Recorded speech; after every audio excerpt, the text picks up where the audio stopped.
Hello, and welcome to another episode of Cheerful by Choice. I'm so excited for you to be here. This is one of my favorite stories. And don't think that I say that every time because I almost do, but I really love this story. This is one when I really started learning. Like I knew how to learn stuff, but this is when I really started learning stuff. This is how I met my husband, how I fell in love with him, how I realized all these fun things. And since it's February and, month of love, I thought, what better way could we possibly kick off the month of February on the podcast than talking about love at first sight? And how that, oh my goodness, what it really did is he taught me how to love myself. And that's what we're all about here, right? So, and I was like, where to start this fun story?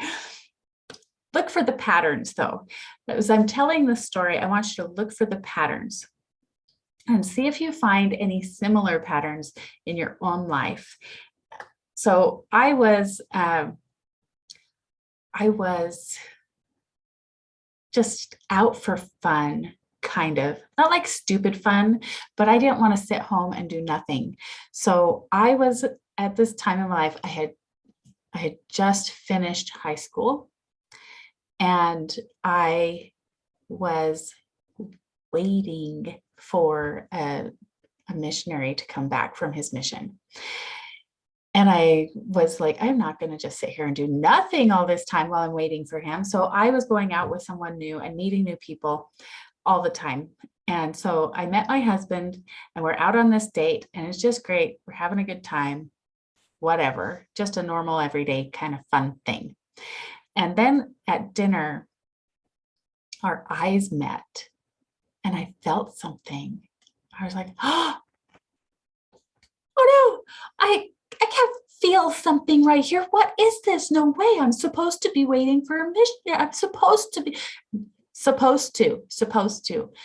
There was nothing of I want to, or I love this other guy or anything like that. It was, I'm supposed to be. What are we supposed to be doing? Right? Supposed to. So anyway, I felt this so strongly. My poor husband, he's sitting on the other side of the table and what is going on? As I break down in tears and excuse myself, I go to the bathroom and have this conversation in my head. What's going on? Oh no, I can't feel something. Feelings are meant to be felt. Yes, they are.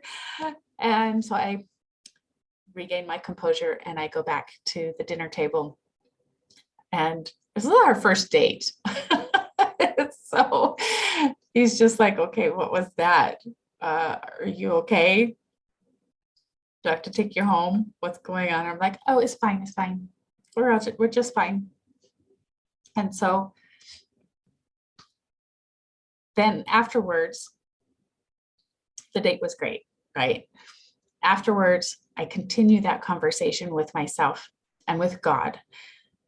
And whatever you want to call your higher power, I call mine God. He's my Heavenly Father, right?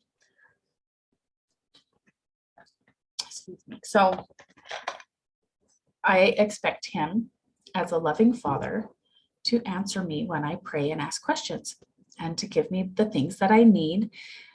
And I trust that.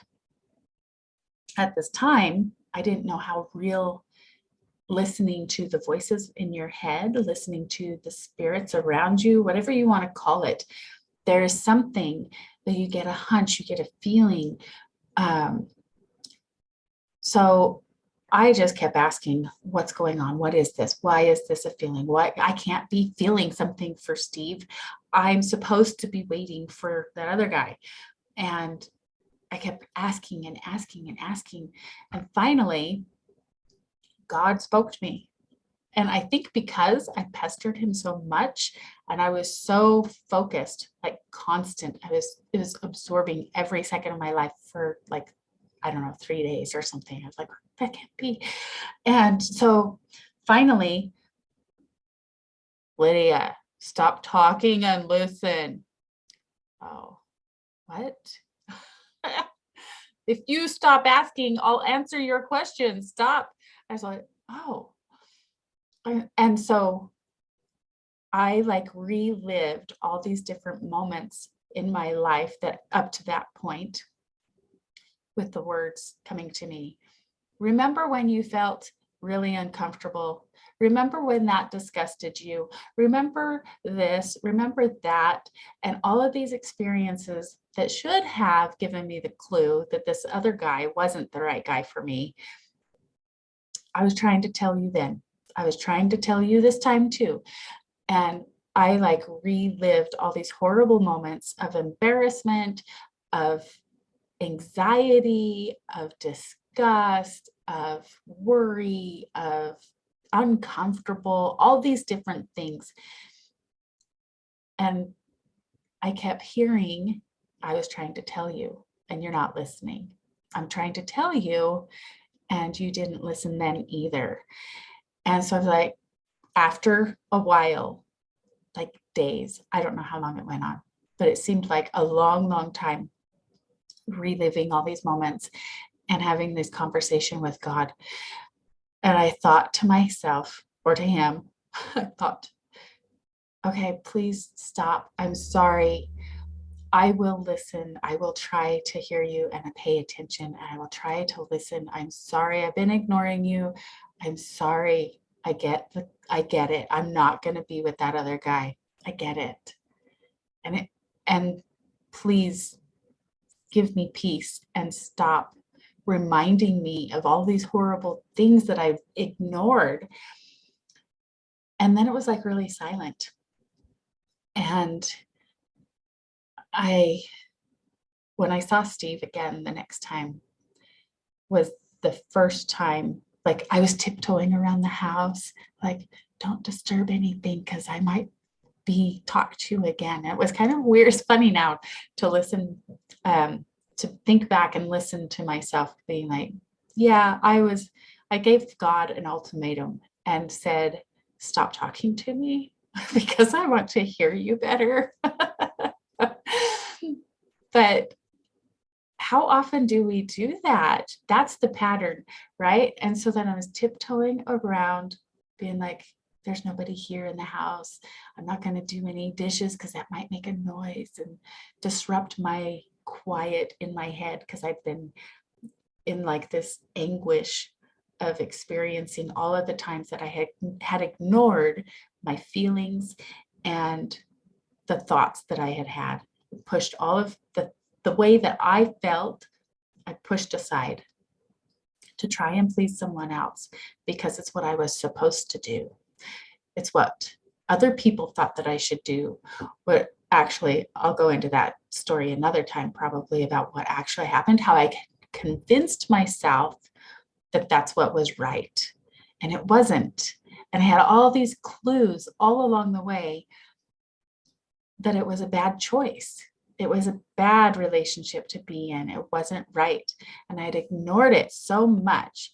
So then the next person that I saw and had any kind of talking with was my husband. And he had just gotten back from a vacation and he brought me a souvenir.